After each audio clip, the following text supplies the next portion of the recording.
Jane Eyre by Charlotte Bronte. Chapter 27. Continued further. Impatiently I waited for evening when I might summon you to my presence. An unusual, to me, a perfectly new character I suspected was yours. I desired to search it deeper and know it better. You entered the room with a look and air at once shy and independent.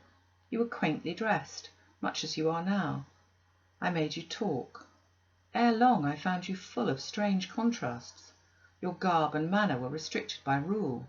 Your air was often diffident, and altogether that of one refined by nature, but absolutely unused to society, and a good deal afraid of making herself disadvantageously conspicuous by some solecism or blunder. Yet when addressed, you lifted a keen, a daring, and a glowing eye to your interlocutor's face. There was a penetration and power in each glance you gave. When plied by close questions, you found ready and round answers. Very soon you seemed to get used to me. I believe you felt the existence of sympathy between you and your grim and cross Master Jane, for it was astonishing to see how quickly a certain pleasant ease tranquillized your manner. Snarl as I would, you showed no surprise, fear, annoyance, or displeasure at my moroseness. You watched me, and now and then smiled at me with a simple yet sagacious grace I cannot describe. I was at once content and stimulated with what I saw. I liked what I had seen and wished to see more. Yet for a long time I treated you distantly and sought your company only rarely. I was an intellectual epicure and wished to prolong the gratification of making this novel and piquant acquaintance. Besides, I was for a while troubled with a haunting fear that if I handled the flower freely, its bloom would fade, the sweet charm of freshness would leave it.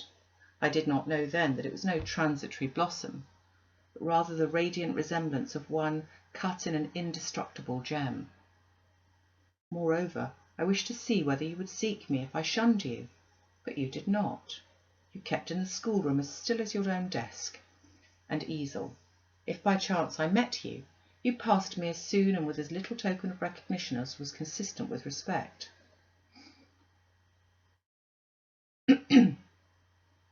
Your habitual expression in those days, Jane, was a thoughtful look, not despondent, for you were not sickly, but not buoyant, for you had little hope, and no actual pleasure. I wondered what you thought of me, or if you thought of me. To find this out, I resumed my notice of you. There was something glad in your glance and genial in your manner. When you conversed, I saw you had a social heart. It was the silent schoolroom, it was the tedium of your life that made you mournful. I permitted myself the delight of being kind to you. Kindness stirred emotions soon. Your face became soft in expression, your tones gentle. I liked my name pronounced by your lips in a grateful, happy accent. I used to enjoy a chance meeting with you, Jane, at this time. There was a curious hesitation in your manner. You glanced at me with a slight trouble, a hovering doubt. You did not know what my caprice might be, whether I was going to play the master and be stern, or the friend and be benignant. I was now too fond of you often to simulate the first whim, and when I stretched my hand out cordially, such bloom and light and bliss rose to your young, wistful features. I had much ado often to avoid straining you to there and then to my heart. Don't talk any more of those days, sir, I interrupted, furtively dashing away some tears from my eyes. His language was torture to me, for I knew what I must do, and do soon, and all these reminiscences and all these revelations of his feelings only made my work more difficult. No, Jane, he returned, what necessity is there to dwell on the past when the present is so much surer, the future so much brighter? I shuddered to hear the infatuation asserted. You see how the case stands, do you not? He continued. After a youth and manhood passed half in unutterable misery and half in dreary solitude, I have for the first time found what I can truly love. I have found you. You are my sympathy, my better self, my good angel. I am bound to you with a strong attachment. I think you good, gifted, lovely. A fervent, a solemn passion is conceived in my heart. It leans to you, draws you to my centre and spring of life, wraps my existence about you, and kindling in pure, powerful flame, fuses you and me in one. in one. It was because I felt and knew this that I resolved to marry you. To tell me that I had already a wife is empty mockery. You know now that I had but a hideous demon. I was wrong to attempt to deceive you, but I feared a stubbornness that exists in your character. I feared early instilled prejudice. I wanted to have you safe before hazarding my confidences. This was cowardly. I should have appealed to your nobleness and magnanimity at first, as I do now, opened to you plainly my life of agony, described to you my hunger and thirst after a higher and worthier existence, shown to you not my resolution, that word is weak, but my resistless bend to love faithfully and well, where I am faithfully and well loved in return. Then I should have asked you to accept my pledge of fidelity and to give me yours. Jane, give it me now. A pause. Why are you silent, Jane? I was experiencing an ordeal. A hand of fiery iron grasped my vitals. Terrible moment, full of struggle, blackness, burning. Not a human being that ever lived could wish to be loved better than I was loved, and him who thus loved me I absolutely worshipped. And I must renounce love and idol. One drear word comprised my intolerable duty. Depart. Jane, you understand what I want of you. Just this promise.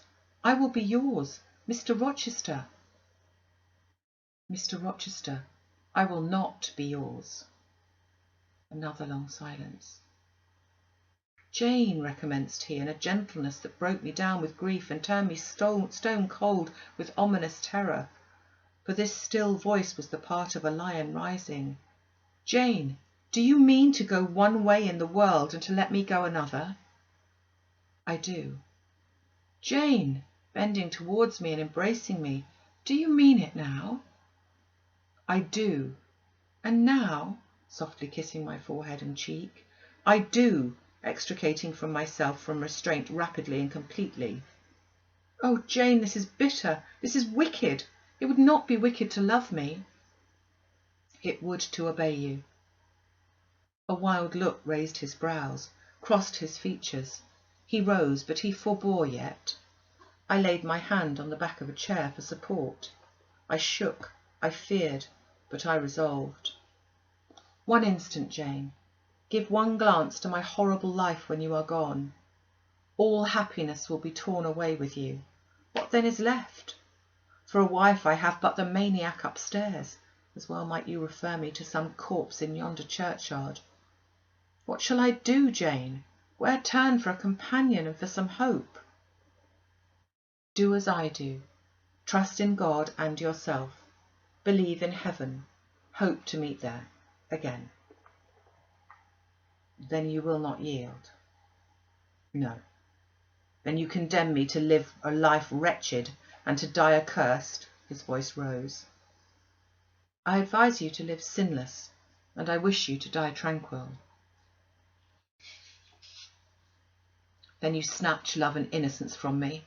You fling me back on lust for a passion, vice for an occupation. Mr. Rochester, I no more assign this fate to you than I grasp at it for myself. We were born to strive and endure, you as well as I. Do so. You will forget me before I forget you. You make me a liar by such language. You sully my honour. I declare I could not change. You tell me to my face I shall change soon, and what a distortion in your judgment, what a perversity in your ideas is proved by your conduct. Is it better to drive a fellow creature to despair than to transgress a mere human law, no man being injured by the breach? For you have neither relatives nor acquaintances whom you need fear to offend by living with me.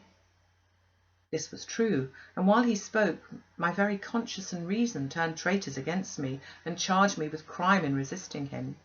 They spoke almost as loud as feeling, and that clamoured wildly. Oh, comply, it said. Think of his misery. Think of his danger. Look at his state when left alone. Remember his headlong nature. Consider the recklessness following on from despair. Soothe him. Save him. Love him. Tell him you love him, and will be his. Who in the world cares for you?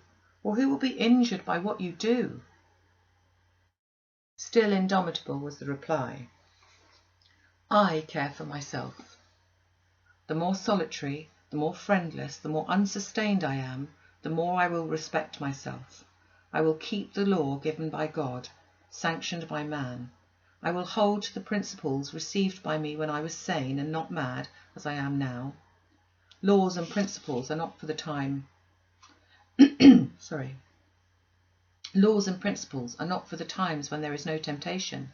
They are for such moments as this, when body and soul rise in mutiny against their rigour. Stringent are they. Inviolate they shall be.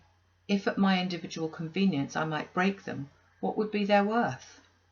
They have a worth, so I have always believed, and if I cannot believe it now, it is because I am insane, quite insane, with my veins running fire and my heart beating faster than I can count its throbs. Preconceived opinions, foregone determinations are all I have at this hour to stand by. There I plant my foot. I did. Mr. Rochester, reading my countenance, saw I had done so. His fury was wrought to the highest. He must yield to it for a moment, whatever followed. He crossed the floor and seized my arm and grasped my waist. He seemed to devour me with his flaming glance. Physically, I felt at the moment powerless as stubble exposed to the draught and glow of a furnace. Mentally, I still possessed my soul, and with it, the certainty of ultimate safety. The soul, fortunately, has an interpreter, often an unconscious but still truthful interpreter, in the eye. My eye rose to his, and while I looked in his fierce face, I gave an involuntary sigh. His gripe was painful, and my overtasked strength almost exhausted. Never, said he as he ground his teeth, never was anything once so frail and so indomitable. A mere reed she feels in my hand, and he shook me with the force of his hold. I could bend her with my finger and thumb, and what good would it do if I bent, if I uptore, if I crushed her? Consider that eye. Consider the resolute, wild, free thing looking out of it, defying me, with more than courage, with a stern triumph. Whatever I do with its cage, I cannot get at it. The savage, beautiful creature. If I tear, if I rend the slight person, my outrage will only let the captive loose.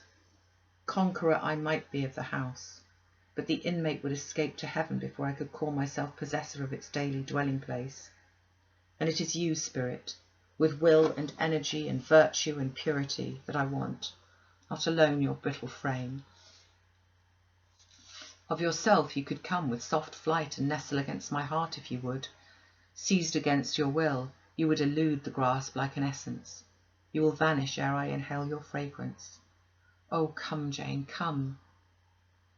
As he said this, he released me from his clutch and only looked at me. The look was far worse to resist than the frantic strain. Only an idiot, however, would have succumbed now. I had dared and baffled his fury. I must elude his sorrow. I retired to the door. You are going, Jane? I am going, sir. You are leaving me? Yes. You will not come? You will not be my comforter, my rescuer, my deep love, my wild woe, my frantic prayer, are all nothing to you? What unutterable pathos was in his voice. How hard it was to reiterate firmly, I am going. Jane! Mr. Rochester. Withdraw then. I consent. But remember, you leave me here in anguish. Go up to your room. Think over all I have said, Jane. Cast a glance on my sufferings. Think of me. He turned away. He threw himself on his face on the sofa. Oh, Jane, my hope, my love, my life, broke in anguish from his lips. Then came a deep, strong sob. I had already gained the door, but, reader, I walked back as determinedly as I had retreated. I knelt down by him. I turned his face from the cushion to me. I kissed his cheek. I smoothed his hair with my hand. God bless you, my dear master, I said. God keep you from harm and wrong, direct you, solace you, reward you well for your past kindness to me. Little Jane's love would have been my best reward, he answered. Without it, my heart is broken. But Jane will give me her love. Yes, nobly, generously. Up the blood rushed to his face. Forth flashed the fire from his eyes. Erect he sprang. He held his arms out, but I evaded the embrace, and at once quitted the room. Farewell, was the cry of my heart as I left him. Despair added, farewell forever. That night I never thought to sleep, but a slumber fell on me as soon as I lay down in bed. I was transported, I thought, to the scenes of my childhood. I dreamt I lay in the Red Room at Gateshead, that the night was dark and my mind impressed with strange fears. The light that long ago had struck me into syncope, recalled in this vision, seemed glidingly to mount the wall and tremblingly to pause in the centre of the obscured ceiling. I lifted up my head to look. The roof resolved to clouds, high and dim. The gleam was such as the moon imparts to vapours she is about to sever. I watched her come, watched with the strangest anticipation, as though some world of doom were to be written on her disk. She broke forth as never moon yet burst from cloud. A hand first penetrated the sable folds and waved them away, then not a moon but a white human form shone in the azure, inclining a glorious brow earthward. It gazed and gazed on me.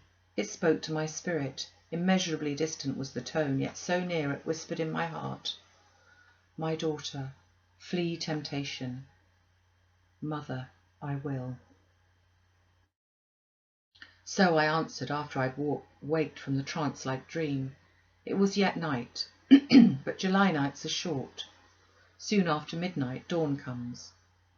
It cannot be too early to commence the task I have to fulfil, thought I. I rose. I was dressed, for I had taken nothing off but my shoes. I knew where to find in my drawers some linen, a locket, a ring. In seeking these articles, I encountered the beads of a pearl necklace Mr. Rochester had forced me to accept a few days ago. I left that. It was not mine. It was the visionary bride's who had melted into air. The other articles I made up in a parcel. My purse containing 20 shillings, it was all I had, I put in my pocket. I tied on my straw bonnet, pinned my shawl, took the parcel and my slippers, which I would not put on yet, and stole from my room. Farewell, kind Mrs. Fairfax, I whispered as I glided past her door. Farewell, my darling Adele, I said as I glanced towards the nursery. No thought could be admitted of entering to embrace her. I had to deceive a fine ear. For aught I knew, it might now be listening. I would have got past Mr. Rochester's chamber without a pause, but my heart momentarily stopping its beat at that threshold, my foot was forced to stop also. No sleep was there. The inmate was walking restlessly from wall to wall, and again he sighed while I listened. There was a heaven, a temporary heaven in this room for me if I chose. I had but to go in and to say, Mr. Rochester, I will love you and live with you through life till death, and a fount of rapture would spring to my lips. I thought of this. That kind master who could not sleep now was waiting with impatience for day. He would send for me in the morning. I should be gone. He would have me sought for vainly. He would feel himself forsaken, his love rejected. He would suffer, perhaps grow desperate. I thought of this too. My hand moved towards the lock. I caught it back and glided on. Drearily I wound my way downstairs. I knew what I had to do, and I did it mechanically. I sought the key of the side door in the kitchen. I sought, too, a phial of oil and a feather. I oiled the key in the lock. I got some water. I got some bread, for perhaps I should have to walk far, and my strength, sorely shaken of late, must not break down. All this I did without one sound. I opened the door, passed out, shut it softly. Dim dawn glimmered in the yard. The great gates were closed and locked, but a wicket in one of them was only latched. Through that I departed. It too I shut, and now I was out of Thornfield. A mile off beyond the fields lay a road which stretched in the contrary direction to Millcote. a road I'd never travelled but often noticed and wondered where it led. Thither I bent my steps. No reflection was to be allowed now, not one glance was to be cast back, not even one forward. Not one thought was to be given either to the past or the future. The first was a page so heavenly sweet, so deadly sad that to read one line of it would dissolve my courage and break down my energy. The last was an awful blank, something like the world when the deluge has gone by. I skirted fields and hedges and lanes till after sunrise. I believe it was a lovely summer morning. I know my shoes, which I'd put on when I left the house, were soon wet with dew, but I looked neither to the rising sun nor smiling sky, nor wakening nature. He who is taken out to pass through a fair scene to the scaffold thinks not of the flowers that smile on his road, but of the block and axe edge, of the disseverment of bone and vein, of the grave gaping at the end. And I thought of drear flight and homeless wandering, and oh, with agony I thought of what I left. I could not help it. I thought of him now, in his room, watching the sunrise, hoping I should soon come to say I would stay with him and be his. I longed to be his. I panted to return. It was not too late. I could yet spare him the bitter pang of bereavement. As yet my flight, I was sure, was undiscovered. I could go back and be his comforter, his pride, his redeemer from misery, perhaps from ruin. Oh, that fear of his self-abandonment, far worse than my abandonment. How it goaded me. It was a barbed arrowhead in my breast. It tore me when I tried to extract it. It sickened me when remembrance thrust it further in.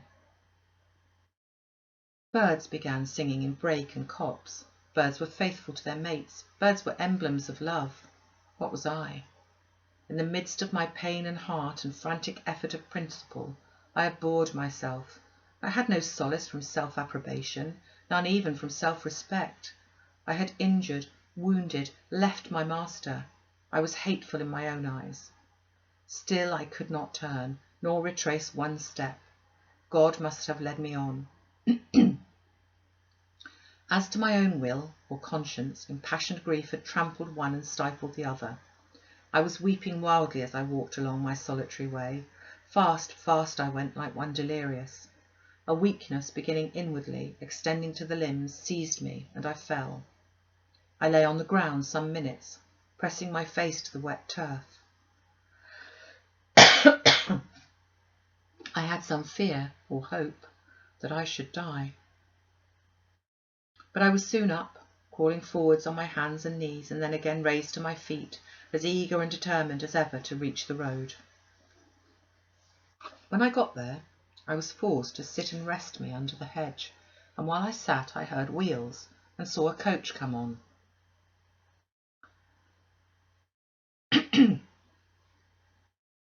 I stood up and lifted my hand. It stopped. I asked where it was going. The driver named a place a long way off and where I was sure Mr. Rochester had no connections. I asked for what sum he would take me there. He said 30 shillings. I answered I had but 20. Well, he would try to make it do. He further gave me leave to get into the inside as the vehicle was empty. I entered, was shut in, and it rolled on its way. Gentle reader, may you never feel what I then felt. May your eyes never shed such stormy, scalding, heart-wrung tears as poured from mine. May you never appeal to heaven in prayers so hopeless and so agonized as in that hour left my lips. For never may you, like me, dread to be the instrument of evil of what you wholly love.